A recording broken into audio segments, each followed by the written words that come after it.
need, unless you're catching like a very lucky crypto pump, but that's not really what I'm talking about. I'm talking about having a way of kind of consistently generating wealth at those types of levels. Um, you need connections. You need access to business opportunities, to investment opportunities, to feedback from other people, to whatever it may be, to introductions to the right people. And so that is also, whilst I'm kind of very ruthless about who I spend my time with, I am now becoming much more kind of actively focused on expanding my network and connections with higher value people, which is something that I never really focused on before. So yeah. Next up is be disciplined. I really believe this is a key trait of masculinity. Again, I'm don't pretend to be an expert on masculinity by any means, but I feel this is kind of the thing that separates the men from the boys, and it's very easy to kind of. I really think it's like the biggest separator of successful people. Nobody likes someone who is undisciplined or kind of out of control. It's almost like a childish trait to have. You really want to be like the type of person that is disciplined towards your goals. If you say that you're going to do something, that you do it. So I think and I do think it's something that can be trained as well.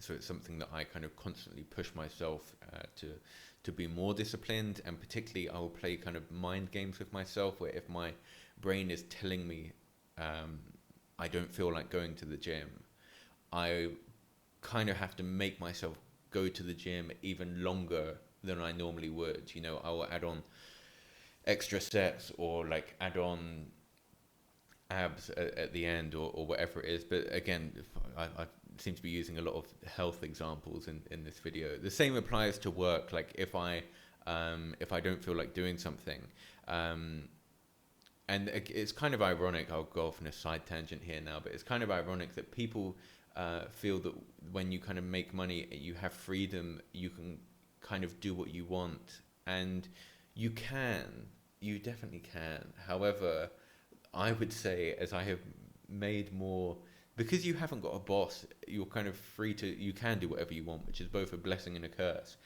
So I've kind of found that as I have achieved more freedom, you know, financially in my life, if anything, I try to become more disciplined.